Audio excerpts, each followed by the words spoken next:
Hello. It's a horrible way to start that. I'm not sure how to start this. I'm making this for someone, but it's for everybody. You can understand that. The capability to understand is why I have neglected making this video. I have wanted to for a while, but I haven't. I'm going to try not to say now a million times.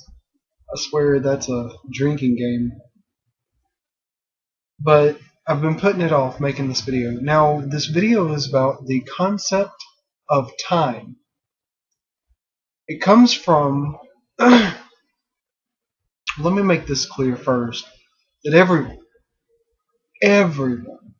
is an eternal creature. All of you, me, and everyone else. Everyone on this planet, everyone that has been, everyone that will be, eternal creatures. Comes from the fact that the past is back eternity. It doesn't have a starting point. It has a starting point to your records. Time has a starting point to records, but there is no beginning to the past. Just like the future, there is no ending to the future. You are caught right here, right now, and you are in eternity. Maybe time-lapsed right now, but this is still eternity. You are an eternal creature. You think like an eternal creature in the third eye, the pineal gland. But you don't think eternal because you've been conditioned not to. And that's fine. Just like I say a million times, in middle school they teach you, and in high school they teach you that the world around you is not real, but it's the way they word it. That's the problem. They tell you that matter is made up of atoms, and atoms are made up of energy and vibration. They just don't put it together. In class, you don't put it together that everything around you is made up of energy and vibration. What's real? It's part of the conditioning. They don't want you to think as an eternal creature. They don't want you to, because it's part of you being free. Now again, this is going to be the same as all my other videos. It's completely free of religion. Now the difference between this video and the other ones is that this hasn't got a warning or anything attached to it. It's just me trying to explain to you the concept of time, trying to put it in words that you understand. Because you've already been told, you've already been taught, but you just don't know it yet. Now, there it goes. Now, I'm going to present tools. I have drawn pictures. I am an artist. My baby's an artist. That is what drew my eye first, was the art. I love art. It is creation. It is life. It is bringing something into existence into this world that did not exist. Part of you, part of me, when I create something, when I draw something, it's part of me. I'm bringing out into this world. My creation is just as real as I am. So I made little art clips. Now what I'm going to ask you to do, which you don't necessarily have to do, is get you a piece of paper, a scratch paper. It doesn't have to be anything you keep for longevity, just something for you to use as a tool during this video. Because what I want you to do is when I present a picture to you, I want you to draw it down. And again, these pictures don't have to be perfect. They're not going to be perfect. Actually, the first one is a picture of eternity. And I think there's only one man in the history of the world, Michelangelo, that could draw a perfect circle free-handed. But just draw as we go along. And this is going to be the concept of time. Now, eternity, it's a hard concept for most people to understand because we're conditioned here in time and space. It's hard for most people to conceive of eternity. Something that doesn't have a beginning, doesn't have an end. What I'm going to present to you is this.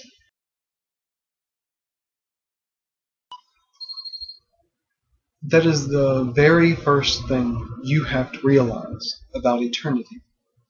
There is no time. There is no space. Here, time and space go hand in hand. Outside of eternity, and only outside of eternity, all this happens in an instance. That's what we're going to get to first. We're going to get to the instance. Everything around you is happening in the blink of an eye. You have to remove time and space. Eternity has no beginning, it has no end. Like I said, it has a beginning according to your records, and it has an ending according to your records. The Mayan calendar and all that stuff, December 21st, 2012, that was an ending to man's calendar. That was not an ending to the instance, to this illusion. Silly. It was the beginning of something. It was the beginning of the arrival of the deceiver, but that's neither here nor there in this discussion. Alright, you have eternity. Big round thing. This.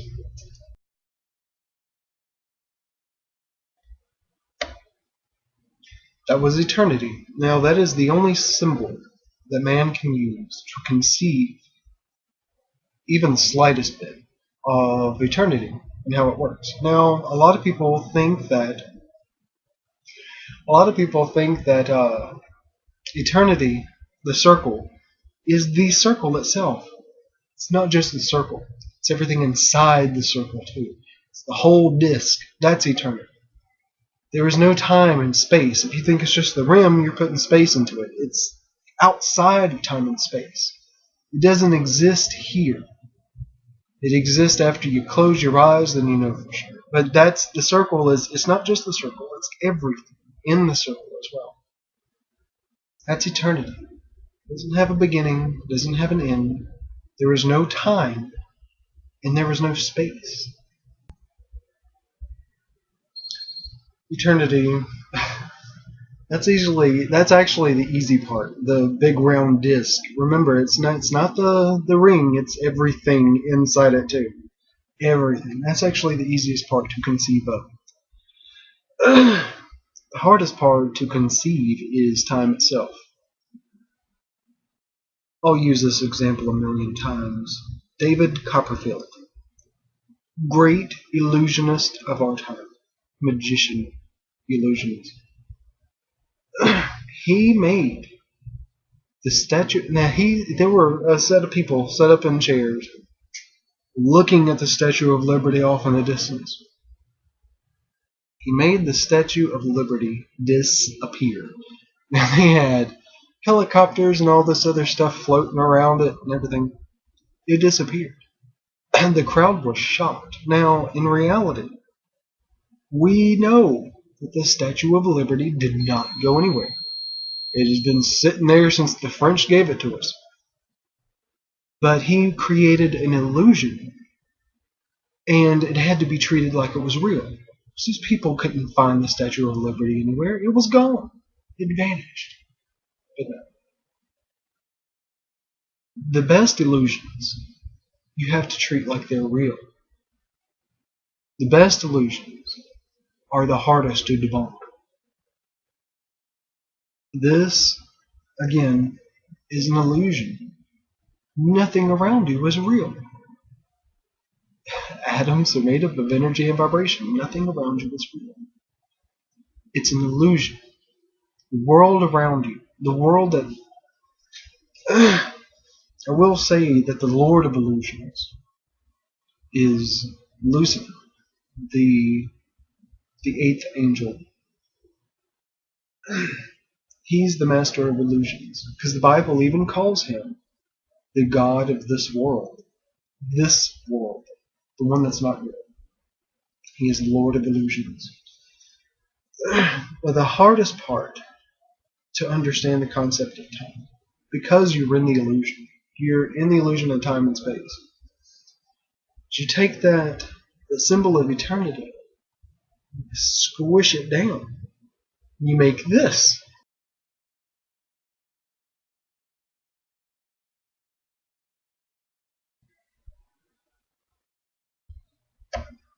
And that's what happened to eternity. It didn't go anywhere. Eternity is still here. Past eternity and future eternity, they're still here. You look at the infinity symbol. It's infinity. It's eternal. Infinity goes on and on and on. I think a lot of people throughout history have seen the infinity symbol and have understood what it means, but didn't really understand what it meant.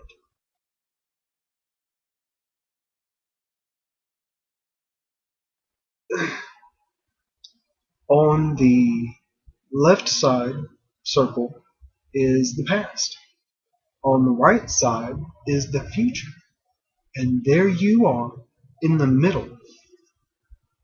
You're in this middle right here. That's where you are. That little between eternity past and eternity future, you're in that instance. That middle part, that instance in the middle of the infinity symbol, it happens in the blink of an eye. The entirety of history, from recorded beginning to recorded end, is in that instance.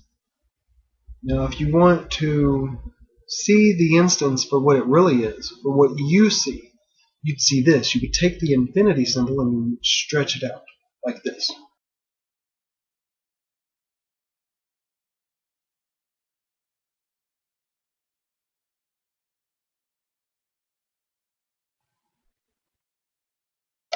That is the imaginary record of history. That would be the Akashic records. That would be everything that has happened from recorded end to recorded beginning. That's what the instance is. God, the divine, exists outside of time and space. The divine exists in eternity. In that you exist here. The divine exists there. The divine at any time can take that instance and pull it out like that and go anywhere in history it wants to.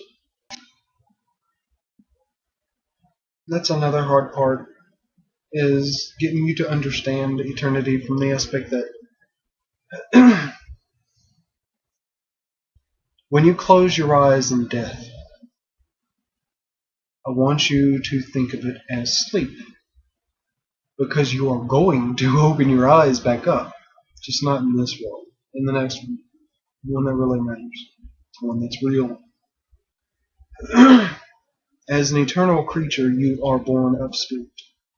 Here you are born of flesh. That causes the problem.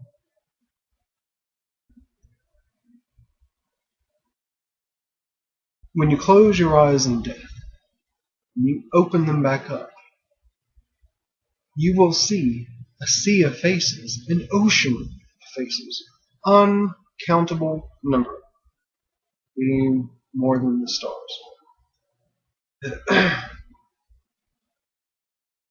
I will be there, you will be there, your aunt will be there, your uncle will be there, your mom and your dad, your sisters and your brothers, everyone you've ever known.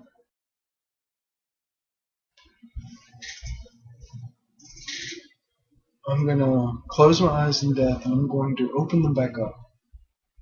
And I'm going to see everybody.